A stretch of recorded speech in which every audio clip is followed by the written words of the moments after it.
Good afternoon. Welcome to EduSat Network. Friend, as you know, we are discussing diplomacy. In the last two lectures, we have explored the different dimensions of diplomacy. We try to understand its nature, its evolution, its meaning, different connotations, and how diplomacy could be used for the better understanding and changing the mood and opinion of the particular country in favor of the country who wants the relation with other country improvement. Today we'll try to understand, having discussed the theoretical part, in practical terms, especially in the context of India. We'll try to see the India diplomacy in relation to neighboring country. We'll try its evolution and how an important event have given shape to diplomacy and shift also sometimes, and what could be the best in the context of India. So on your behalf, today we welcome Dr. Satish Kumar. He presently teaches international relations in Central University, Haryana, and he writes frequently on this topic in different newspapers and journals. So I think his knowledge and experience will help us to understand Indian diplomacy with neighboring countries. So on your behalf, I welcome him. Thank you. Good afternoon. Again, it is a very important theme to discuss about Indian diplomacy vis-a-vis with neighboring countries. But before delving into the theme, it is very important to know the difference between the three words like foreign policy, diplomacy, international relations. And sometimes we get lost in these words and we believe that these are the same words. But if you try to dig into the deeper layers, then we identify that diplomacy is an art to follow, to carry on the foreign policy of any country. So that is why the Indian diplomacy could be different from the diplomacy of America. The Indian, the policy which are being framed by the government, it needs to be carried out by an efficient team of diplomats with a forethought of a national interest. As we all know that the primary interest of foreign policy is to streamline and achieve the national interest. To achieve the national interest, that is the responsibility of diplomats through negotiations, through their wisdom, through their practices to achieve that target, and that is called diplomacy. The foreign policy is a broader terms. It is the guidelines to the diplomats to go ahead under the framework of a national interest. When we try to focus on the Indian diplomacy, we find that there are certain constraints as well. India is having a very large country with a multiple relationship with almost all over the world. All countries are being diplomatically linked to India. More than 163 countries are there where the Indian diplomats are posted, and different offices at different levels are functioning with India and other countries. Now it is here important that we need to have a very strong team of diplomats. But unfortunately, and that also becomes that also become a constraint when we do not have an efficient number and sufficient number of effective and efficient diplomats to carry out these responsibilities. If you try to identify how many diplomats are altogether in number in India, it doesn't cross more than 700. 600 something are an IFS cadre who are posted in the different countries. But as we all know, we have terms and conditions and diplomatic relations with more than 163 countries in the world. There are many international forums where the Indian diplomats are being posted. So we need to have much more in number to execute a diplomatic exercise with these countries, and that is why we need to have more diplomats to go ahead with this aim and objectives. But coming to the importance of and relevance of diplomacy, which is very important in foreign policy, as we all know that national interest are of different kinds, and that is the responsibility of a diplomat to carry on. How to carry on, how to promote the national interest, ways and means for a diplomat becomes very important. And in doing so, what they do, some of the things which are not being known to the media, some of the things which are not being highlighted, through their maneuvering, through their very intelligent thought, they try to implement the policies of that particular country in making the work done. Take the example of making a constitution in Nepal. As we all know that peace and tranquility in our neighboring countries is one of the priority of Indian foreign policy. And Nepal, as we all know, is a very important country for India. So to depute and delegate the power to the assigned ambassador in Nepal becomes very important. The selection of ambassador in Nepal also is very important. And whoever is there as a delegate, as a ambassador of India, he tries to not only amicably sort out the issues which are lingering between the two countries, but to promote the Indian interest in Nepal. And not only promote the Indian interest in Nepal, but to set off the lingering shadow of China as well as any external powers which might prove to be detrimental to Indian interest in the long term. So, relevance and importance of diplomacy is huge.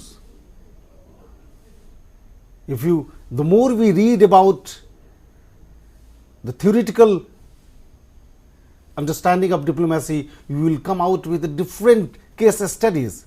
Subtle diplomacy of Kissinger, which was in 1970s, which became very famous in America and China. In the same way, the cricket diplomacy between India and Pakistan. These are all a sort of a tactics, an art to not only sort out the issues peacefully, but to assert their own understanding, assert their own interest to bring peace in the region, as well as create an atmosphere where a different development take simultaneously. So, if you try to read the what kind of diplomacy, because after understanding the theoretical part of diplomacy, we can categorize it into a different sector, and each sector needs an explanation, because economic diplomacy could be different from a political diplomacy. Economic diplomacy could be different from a cultural diplomacy.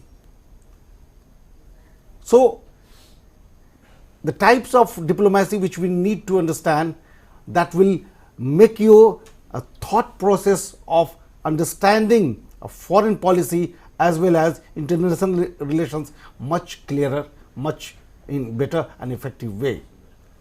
So, economic diplomacy, when we try to analyze, as we all know that after the Cold War, there is a paradigm shift in understanding the international politics. What used to be before the Cold War, the politics used to dictate terms of economics. It means the relation between the two countries were judged, were scaled by a good political terms.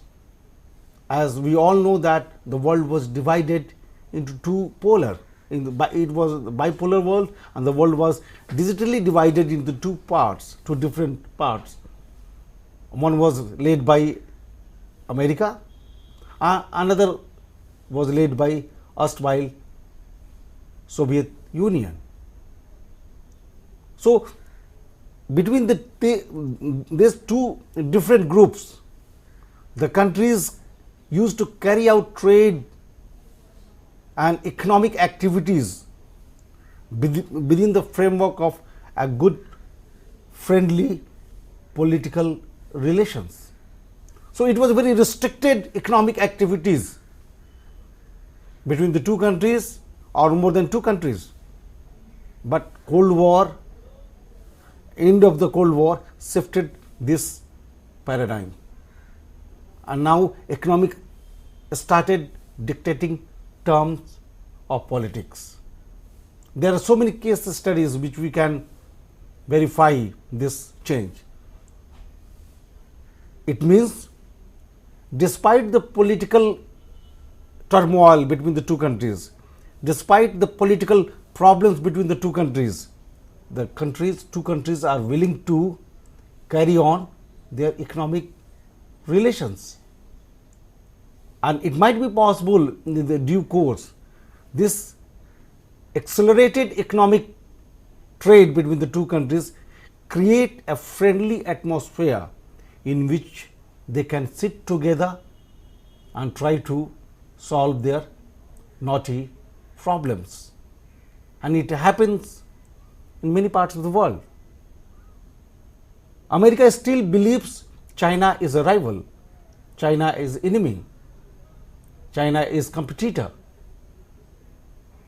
and whoever comes as a new president in America, he asserts that we need to reframe an aggressive foreign policy against China.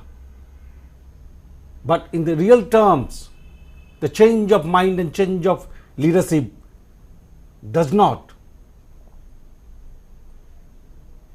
change the diplomatic art, a diplomatic exercise against China, because economy is at stake.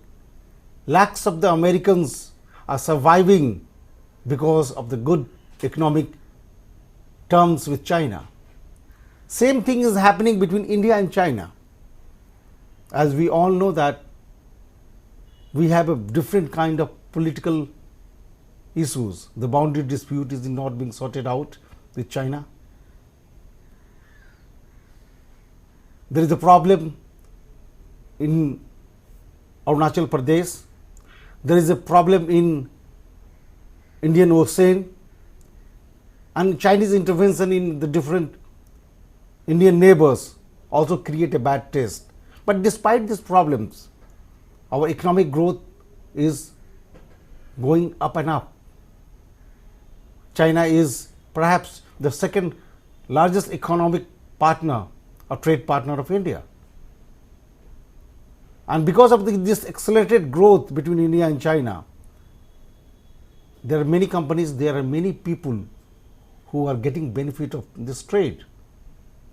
And nation is also getting stronger. So it is not possible for either of the country to switch off from this trade and engage in war of words. So the economic diplomacy plays a very important role in accelerating, asserting, and driving the national interest of any country. And as we all know, India has a very strong economic diplomacy. If you read in the last, at least in the last 2 decades, and the contribution of Indian foreign policy under the regime of UPA is best known by economic diplomacy of Dr. Manmohan Singh. The economic diplomacy has become more assertive, more widespread, and it has tried to reformulate the political agenda to give preference to economic ties either with China or Pakistan or any other South Asian countries. The second type of diplomacy is called cultural diplomacy. The cultural diplomacy is related with the culture, and the imperative of cultural diplomacy between the two countries is to have the desire to understand the culture of other country. That is very important imperative, that we need to understand the culture of Burma, we need to understand the culture of China, and that is why we want to have a joint exercise. We organize a symposium in China about Indian culture. China organized a symposium about Indian culture, and India organized a Chinese cultural festival in India. That is an exercise which is conducted with the joint ministries of the two countries to promote art and culture. It is not merely a promotion of art and culture, but to feed about their history and culture of one country to another country. Because without understanding the different layers and institutions of that country, the people who are the ultimate master, especially in the democratic countries, cannot understand the different dynamics of international politics, whether it is conducted under the framework of foreign policy by any diplomat. So that becomes very important for any country to know much more about it, know through a different exercise, and one of the exercise becomes a cultural symposium, cultural activities, interaction between the two countries. And how the track to diplomacy comes into practices.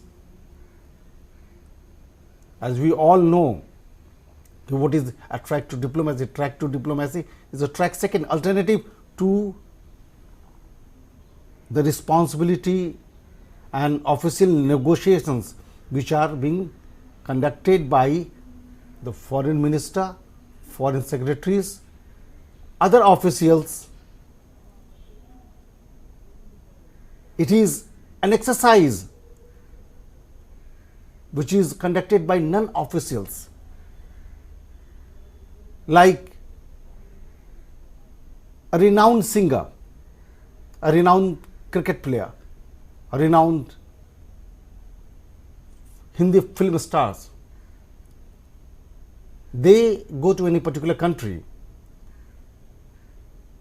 and being a superstar in India, he is being equally greeted by that host country.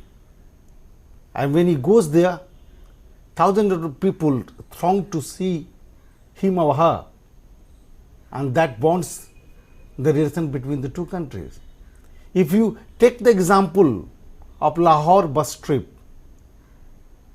when the ex-Prime Minister of India, Atal Bihari Vajpayee, went to Pakistan, we can remember that in his team there were a number of film stars were there, because all we know that in almost in all South Asian countries, Hindi films are very important. Hindi films are being watched by most of the people, and they like it, like as we do. So that creates a cultural bondage between the two countries, and that is how a cultural track to diplomacy becomes very important. When the track 1 is blocked, like recently we might have seen the hiccups and fracas were created between India and Pakistan because of the firing and killing of the 2 Indian soldiers on Kargil. That has created a very heated debate, and this debate is still going on. You can read in the newspaper, you can watch on the TV. There is allegations and counter allegations between the two countries are endless. It is going on. But who is the final loser? It is the nations. Because if you are engaged in a art of fiery words, that derails the official process of bringing peace in South Asia, or peace between the two countries. And this derailment creates a new alternative which is being carried out by a track to diplomacy. If the minister do not talk, if the secretaries do not meet, then what is left? The other parallel cultural organizations, scholars, academicians, students, civil society organizations, they try to create an atmosphere of friendship, and this repeated exercise by these organizations bring forth the official process of reopening the talk, and that is how track 2 diplomacy supports the track 1 diplomacy. So while understanding diplomacy, we discuss about that what is the diplomacy. Then there are different categories of diplomacy. First I discuss economic diplomacy, then I try to explain the cultural diplomacy, and with cultural diplomacy the importance and relevance of the track to diplomacy.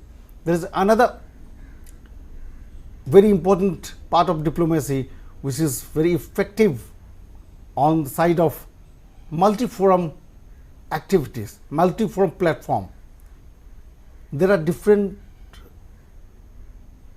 international organizations. UN is one of them, and as we all know, the most of the countries have their representative in United Nations. If you are regularly reading the newspaper, then you might have come out with this news that yesterday Pakistan has accused India in United Nations that Indian soldiers have killed more than 19 Pakistani soldiers in the Kargil and different sectors in the last few years. This allegations was put on the flash in by Pakistani diplomats in United Nations, which India countered it. So how it becomes very important? A representative of any particular country, ABC, air the voice at multi-forum bodies, and that becomes a tactics, a pressure tactics, because these are the organizations which create a public opinion of the world. The people of the different countries will come to know that India is one of the country where there is a gross violation of human rights. If something happens within your country and if it is not properly articulated by an efficient and effective diplomats, then we get a very black picture. Like the rape cases which took place in Delhi. It was widely reported by a foreign media in different parts of the world. And this reporting sometimes goes to paint the policy of your country in a very different style. There is the need of an efficient diplomats to counter, not only counter, but to try to change the words and moods of the people of the world. If it is not done properly, then in the long term, the interest of that particular country is going to be hurt. Likewise, if you analyze the history of the loss, success and failures of Indian diplomacy, we can also see during the Babri Masjid demolitions, there was a huge hue and cry which spread almost all over the world, especially in Islamic countries, where India has a very strong cultural and economic relationship. By a few countries, the diplomats of the few countries, they try to paint India in a way that India is against Islam. But that was not true. India is a home to the largest, second largest Muslims in the world, next to Indonesia. So, an Indian policy is very secular, and it has been reasserted, and the image of India is being painted in a way by the Indian diplomats which put India as a secular and progressive country. And that is why we might have been reading and understanding that India tries to pressurize, tries to advocate very strongly with logical analysis that epicenter of terrorism is none other than Pakistan. Maybe for few years, including America, many European countries vacillated with this concept because of their own vested interest. But as they came closer to the theme, they believed that yes, Pakistan is a terrorist state and it should be declared as a terrorist state. So this idea is being generated and advocated logically by India, and that was the word and that was the work of Indian diplomats. The second success of Indian diplomats we can highlight as a case study is Myanmar. As we all know, Myanmar is a country which is adjacent to India, three northeastern borders of Indian states are linked to Myanmar, and the terrain of the border area are very difficult to move and patrol. It is an area which is full of anti-national activities. Myanmar, as we all know, before the beginning of the Lucist policy, we abdicated Myanmar as a military ruled country bereft of democratic values, and we broke out our diplomatic relations with Myanmar. When after much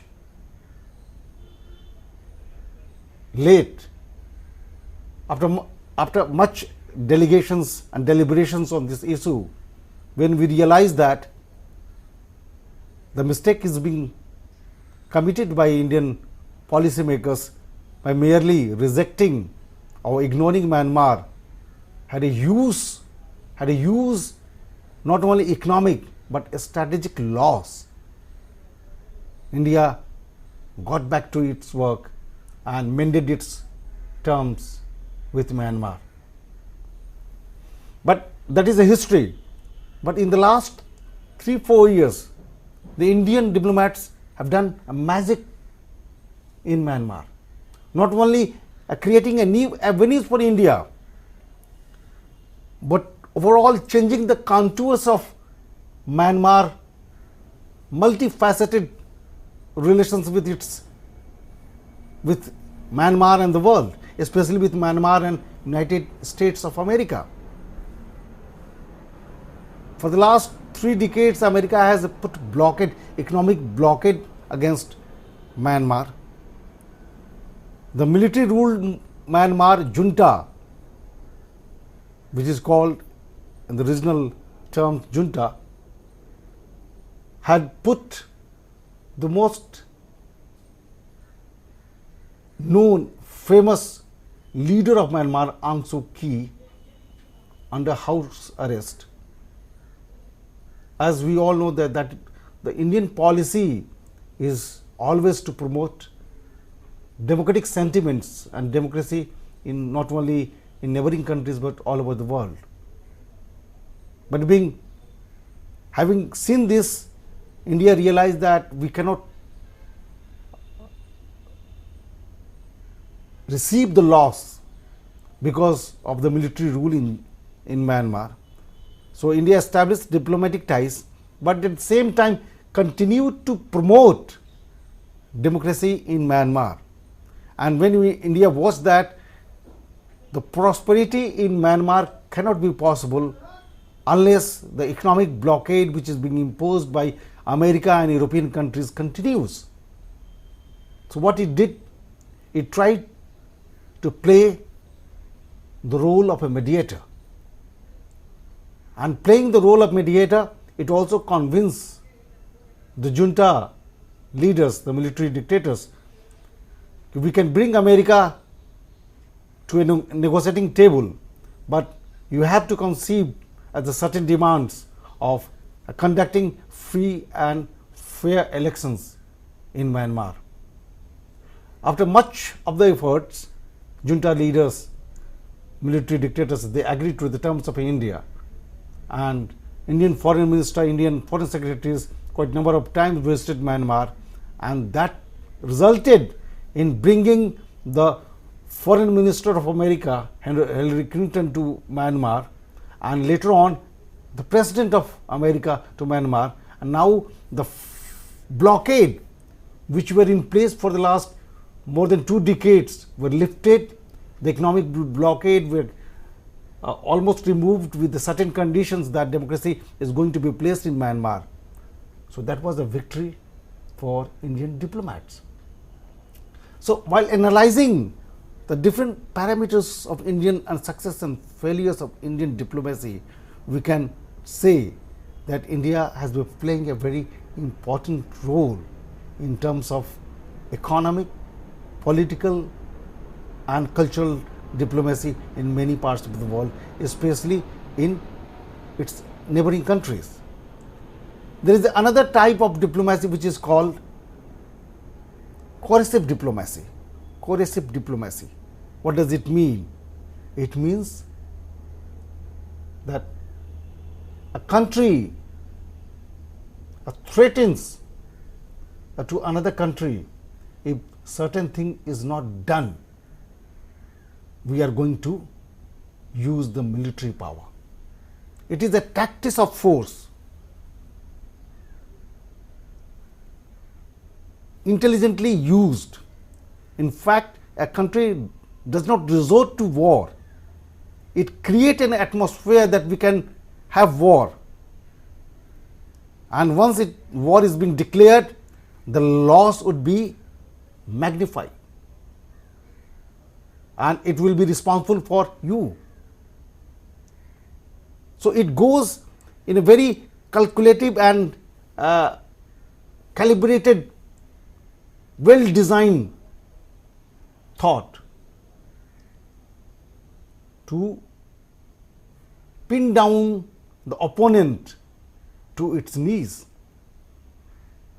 And if this coercive diplomacy does not succeed, then finally war might be the only alternative or solutions. There are many case studies to understand the coercive diplomacy, and one of the very historical example is Cuban Missile Crisis. The coercive diplomacy which was conducted by then President of the America, John F. Kennedy, against Khrushchev. The US forces were landing, were well placed, well entrenched in Cuba. They have struck down one of the naval of America. So very calculatively, the President of America tried to play with this coercive diplomacy to bring not only peace in Cuba, but to make the erstwhile Soviet Union to come on the negotiating table. So one of the imperative of coercive diplomacy is to resume the talk, to sort out the conflict. It doesn't mean that it is designed to covertly or overtly for declaring a war, but to sort out the existing status quo status, at the same time resuming the negotiations with the opponent. And as we all know that the world was at large during the Cuban Missile Crisis of a nuclear world war. The second historical example which we can analyze and read is during the Gulf War, when Iraq attacked Kuwait in 1991. How did Senior Bush played a coercive diplomacy against Saddam Hussein of Iraq? Likewise, there are many examples where, whether it is the USA or any other country, have played terms and conditions of coercive diplomacy. Recently, India has also been playing to some extent a coercive diplomacy against Pakistan, and it is saying repeatedly, unless until you cannot do both the things, we cannot talk and we cannot receive your threat continuously. If you want to send your troops, you want to kill our forces on the border, at the same time you want to talk to us. The both things cannot go. You have to surrender your arms, you have to come to the negotiating table, provided with the conditions that any kind of conflict is not carried out by you. Then it is only possible. But the coercive diplomacy also depends how strong is your network, how strong is the structure under which you try to pin down that particular country. If there are so many support systems which are available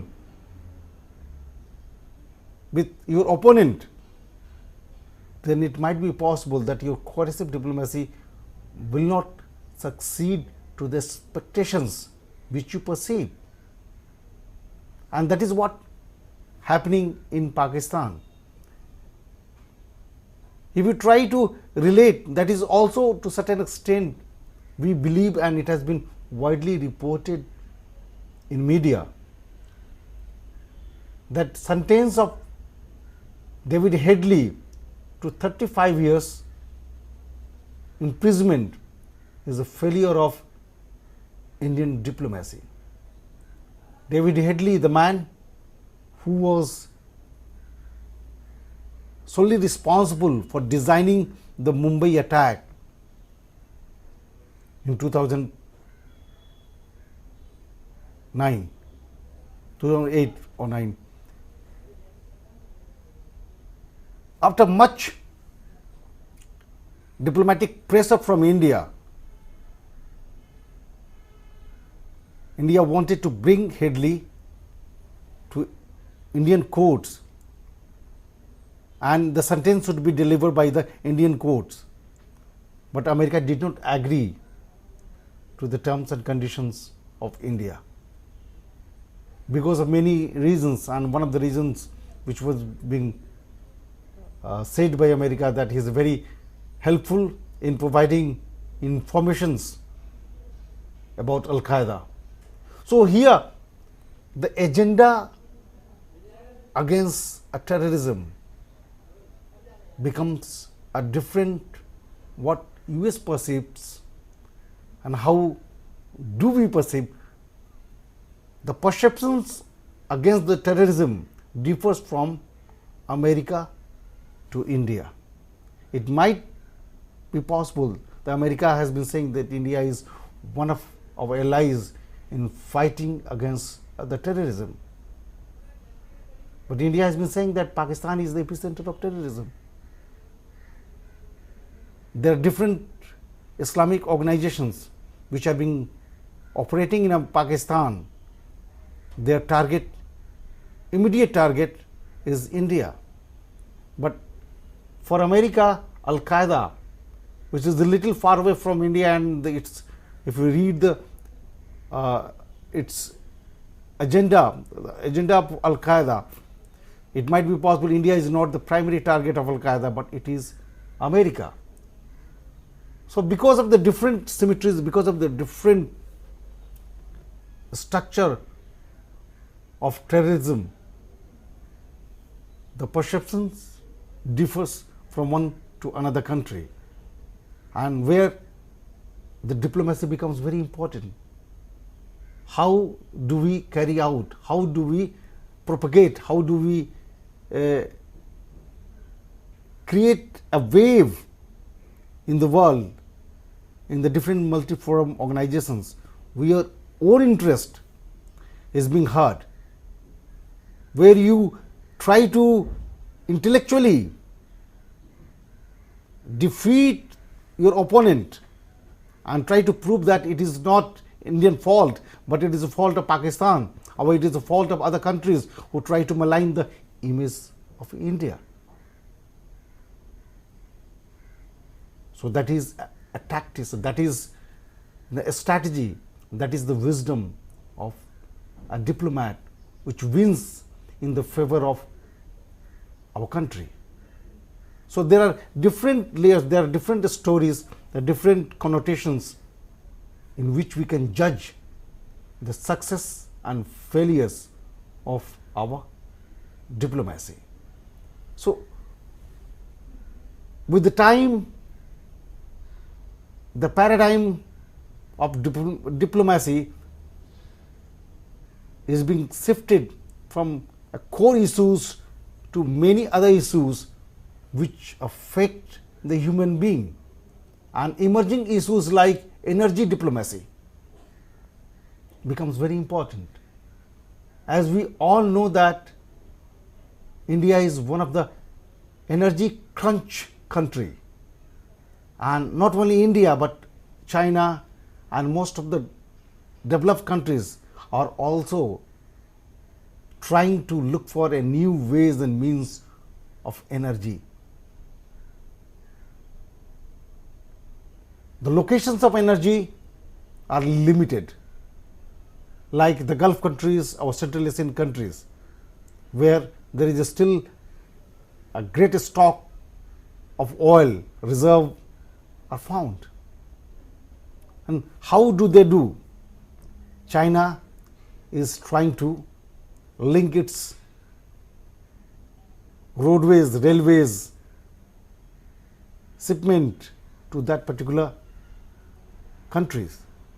India is also trying to move around, calibrate new ways, try to talk to Afghanistan and adjoining areas, but Pakistan is another blockade. China's policy is that Indian interest should not go long, it should not overtake China. There are other countries, America and European countries, are also trying to play their own game. Here, no country is an enemy. None of the countries are friends in getting the energy or getting the share of the energies, but it is merely the national interest, it is the interest of that particular country becomes more prominent. So China is playing its own card, America is playing its own card, India is playing its own role, and many other countries are doing theirs in the same way. So here the tactics exercise of a diplomat becomes very important. How do we get your work done? How to overtake the other countries in that particular area? So what India did in the last, if you try to see the success of Indian diplomats, India tried to build not only a political rapport with Afghanistan, but a very widespread and congenial relationship with the people of Afghanistan. It built up human resources center, which the people of Afghanistan were desperately in need. It might not be, in the short term, it may be possible. It does not solve the immediate concerns of India. But this institutional structure, which India have supported in building in Afghanistan, it might be possible after a few years when the indigenous political system takes place in Afghanistan, the relations between India and Afghanistan will be much stronger than what it is today, and it will be much better what the relationship is between Afghanistan and China, or Afghanistan in Pakistan, or Afghanistan in Turkey. The Indian aim, as we all know, is to bring peace and tranquility in neighboring areas, but Indian aim is also to capitalize the energies which is present in abundance in Central Asian republics. We all know that Central Asia is a landlocked countries, and if you try to go through Central Asia, there is the only way through Pakistan, we can move to Afghanistan, and Afghanistan to Central Asia. We cannot jump, frog jump. So any pipeline which has to come, it has to come through Afghanistan, Pakistan, and then to India.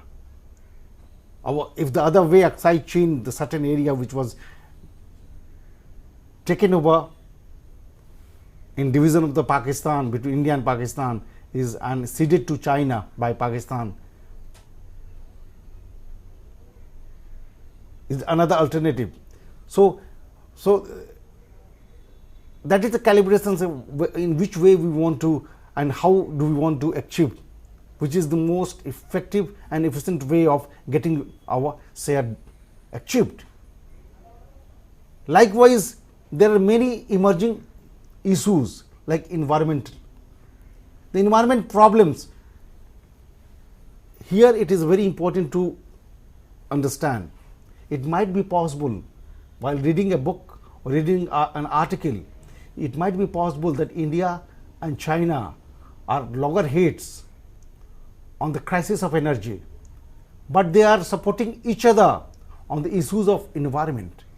It might be possible India and America are all together fighting against the terrorism, but they are against each other on environmental issues.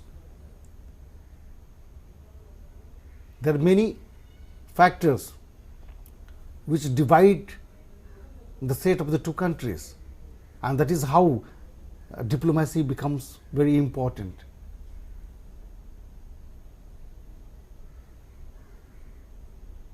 The linkages in ozone layer, use of child labor, there are many other factors, human rights and others, where we have a serious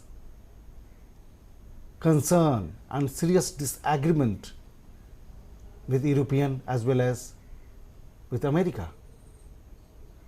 There are many issues on which we still find China are more closer in terms of understanding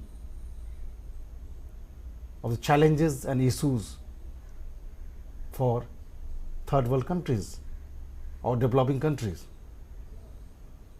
There are many multilateral forums like BRICS and others, where the share of India becomes important. We align with many countries which are against the interest of America. So the art which is being played by under the guidance of the foreign ministry by a diplomat becomes very important. Recently, last year, we might have seen a very success, and it could be a case study how Indian diplomats maneuver to a victory in certain sense. While establishing diplomatic ties with Iran, America tried to twist the hand of India. At the same time, there is a strong political compulsions, not only political compulsions but economic compulsions for India to establish good terms with Iran. As we all know that, and we discuss in detail, that the imperatives for energy diplomacy with Iran, that becomes very important, and Indian diplomats started playing a very effective role in trying to put its case. No, we cannot blindly follow the dictates of America. Sorry, we have a question. Please ask your question. Asansol से दर्शक हैं, उनका सवाल लेते हैं। जी नमस्कार, सवाल पूछिए। For Indian and foreign affairs, okay, so what books we should follow, or what study material or newspaper or magazine we should follow regarding this subject, especially on India and the world. India and the world diplomacy. I did not get you. Can you repeat the question? Okay.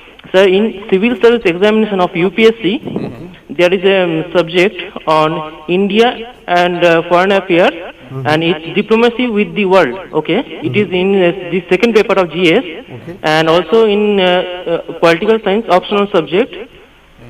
So my question is, what books should we follow if we want to study further? Okay. Thank you, sir. Books. He's concerned about the books for GS second part. I got your point.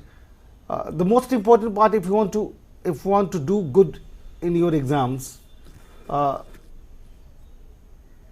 there are a number of books nowadays, especially on the Indian foreign policy. In the last few years, you might have seen a number of books have come. But a few basic books like the one of the very important book which has come this year, which is written by the ex-Foreign Secretary of India, by Muchkund Dubey. And there is another book which has come, which also deals extensively the relationship with different countries, how the foreign policy is being constructed philosophically, by Sasi Tharoor, and the basic book by Jen Dikshit. That will all help you. But remember, if you want to remain constantly in touch and ace over others, we need to read the articles which appear in the newspaper, especially by some of the writers like C. Raja Mohan, who writes in Indian Express. His commentary on international politics, especially for the UPSC, is very, very effective. If you read his articles, you will come out with the different thoughts, and it is in the point 1, 2, 3, 4, 5. What are the important points to carry out relationship with India and US, India and Myanmar? So his piece of writing is marvelous, like and many other commentators. Also read the magazine World Focus. World Focus and other magazines. There are certain journals. Okay. So I think. Thank you. Thank you for. If there is any question from any part, so we are running short of the time. So just comment upon the books and journals again. There are few journals and magazines. The most important, because international politics is a very fast changing track, and fast changing track, if article in the journal appears, it takes more than 3 to 4 months. Any good journals, if this story is being developed, when it comes out in the journal, it becomes quite old. So the most important part is newspaper, which something happens, immediately you will have a commentary and in-depth analysis. But journals, theoretically, it helps you to build up your thought. And most important, there are certain books which also give you the background, historical background, because without understanding history and geography of a particular area, you may not be very effective in writing 100 answer in 100 words or answer in 1000 words. So books, there should be combinations, intelligent combination among 3: books, journals and newspaper. Okay.